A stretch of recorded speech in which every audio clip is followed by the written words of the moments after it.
Good day everyone. आज हम पढ़ेंगे three domain classification system. By the way, I am Kash, your virtual teacher, and welcome to my channel learn with ease. हम concept discuss करने के साथ साथ book से रीडिंग भी करते हैं। बुक से रीडिंग के दौरान लर्नर्स आपने पेंसिल और हाइलाइटर अपने पास रखना है ताकि हम शॉर्ट क्वेश्चंस को लिख सकें और इम्पोर्टेंट टेक्स्ट को हाईलाइट कर सकें। लर्नर्स, आज के लेसन में हम पढ़ेंगे डोमेन आर्किया, डोमेन बैक्टीरिया और डोमेन यूकेरिया के बारे में। Are you ready? So let's get started. Three domain classification system. In 1977, American microbiologist Carl Woese added a taxon domain above kingdom. 1977 में एक अमेरिकन माइक्रोबायोलॉजिस्ट थे जिनका नाम था कार्ल वूस। उन्होंने एक टैक्सा ऐड किया था किंगडम से भी ऊपर, जिसका नाम रखा गया डोमेन। लर्नर्स, इसके बारे में हम टैक्सोनॉमिक रैंक्स में डिटेल से पढ़ चुके हैं। इस लाइन को कर लें हाईलाइट। ये एमसीक्यू पॉइंट ऑफ व्यू से इम्पोर्टेंट है। एक तो आपने ईयर याद रखना है 1977 और साइंटिस्ट का नाम याद रखना है जिन्होंने डोमेन को इंट्रोड्यूस करवाया। Got it? He classified organisms into three domains. उन्होंने तमाम ऑर्गेनिजम्स को लर्नर्स तीन डोमेन्स में डिवाइड कर दिया। Domain archaea, domain bacteria and domain यूकैरिया। It was actually a division of the prokaryotes in two domains. दरअसल लर्नर्स, उन्होंने प्रोकैरियोट्स को दो डोमेन्स में तकसीम किया था, यानी कि आर्किया और bacteria, while all eukaryotes in a single domain यूकैरिया, जबकि तमाम यूकैरियोट्स एक सिंगल डोमेन यूकैरिया में रखे गए। This classification is based on the difference between archaea and bacteria.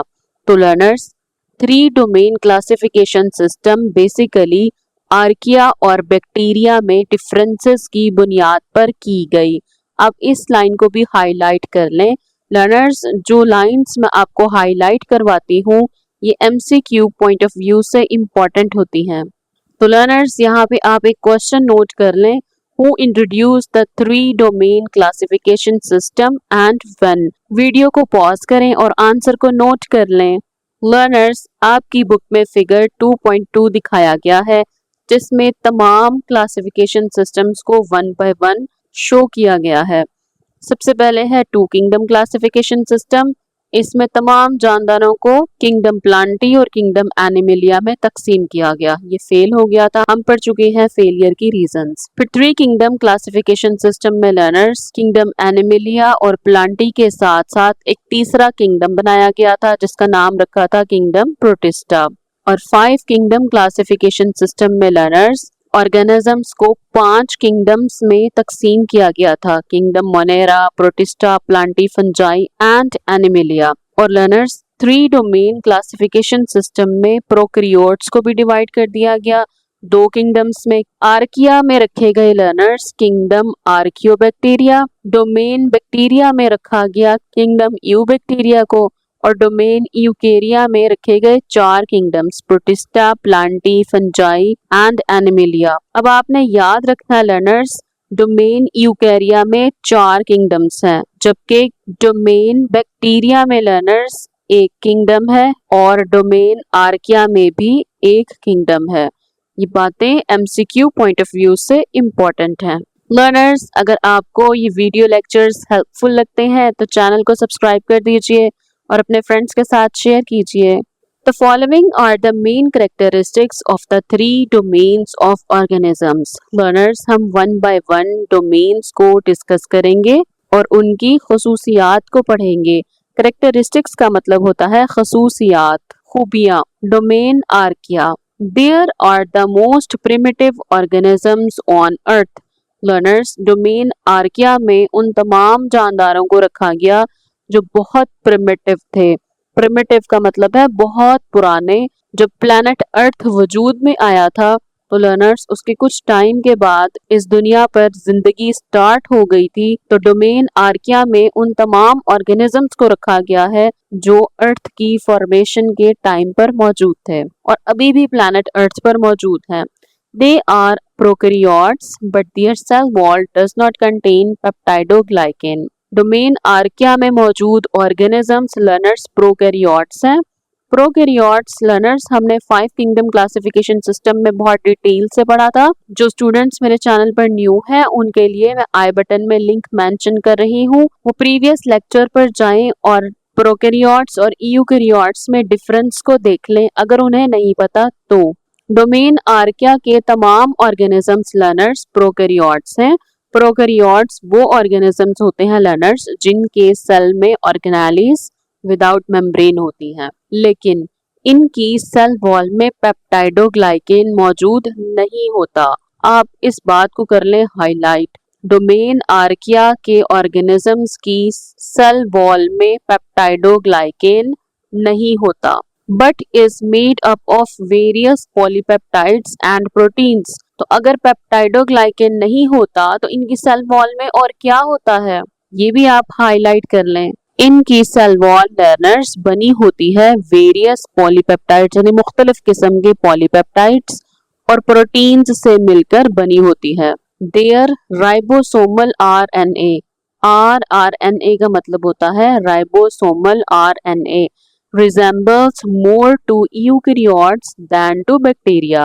Learners, domain archaea के ऑर्गेनिजम्स में मौजूद राइबोसोमल आरएनए यूकैरियोट्स के साथ ज्यादा मिलता है एज कंपेयर टू बैक्टीरिया। मिलना तो बैक्टीरिया के साथ चाहिए लेकिन ऐसा होता नहीं है।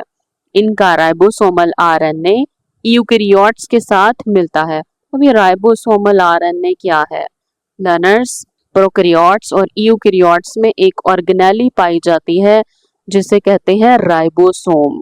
राइबोसोम 2 यूनिट्स पर मुश्तमिल होता है, एक स्मॉल यूनिट और एक बिग यूनिट। Got it? इस राइबोसोम के अंदर मौजूद होता है राइबोसोमल आरएनए।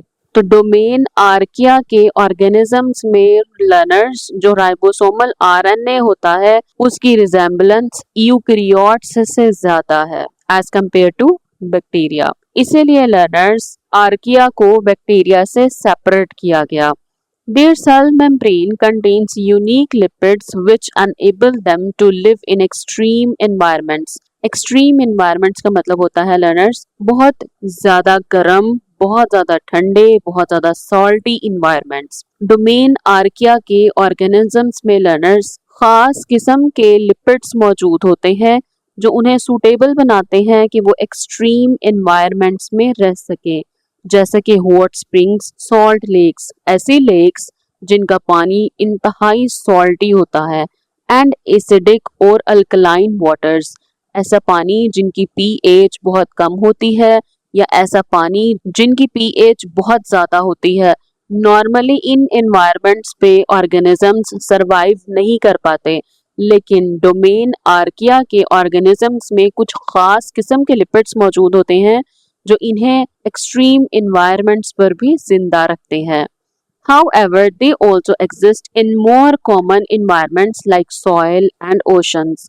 इन हार्श इन्वायरमेंट के अलावा लर्नर्स डोमेन आर्किया के ऑर्गेनिजम्स मट्टी और समंदर में भी पाए जाते हैं।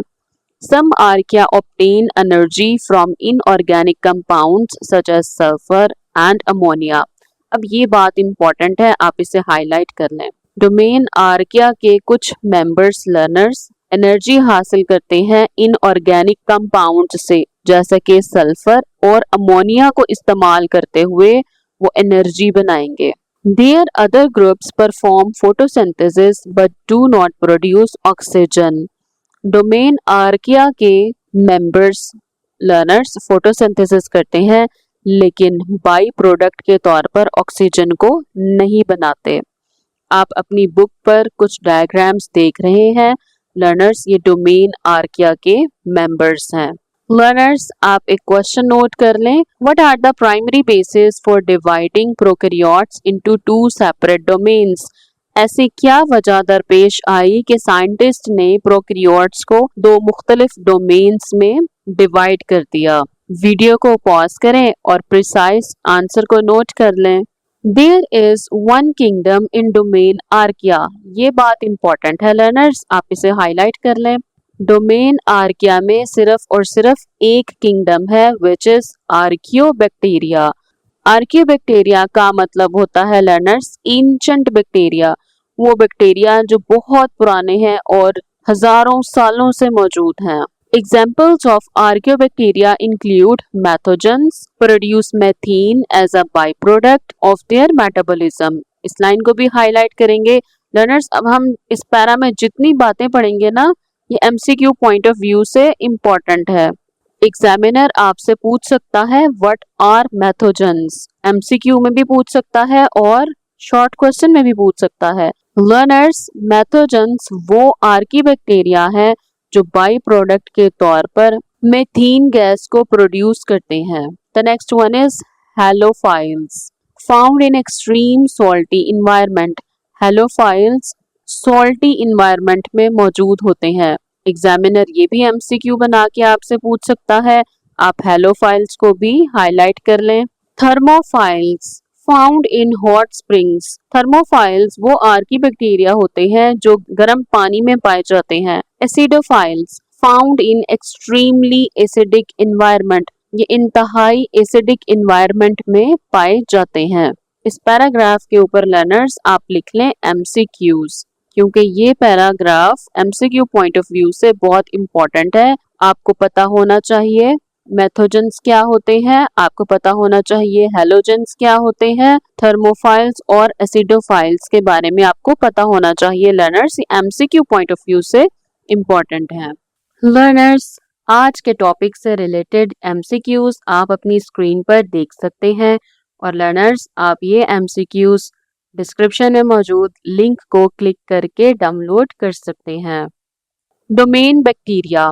This domain contains bacteria and cyanobacteria. दो तरह के ऑर्गेनिजम्स होंगे, एक बैक्टीरिया और एक साइनोबैक्टीरिया।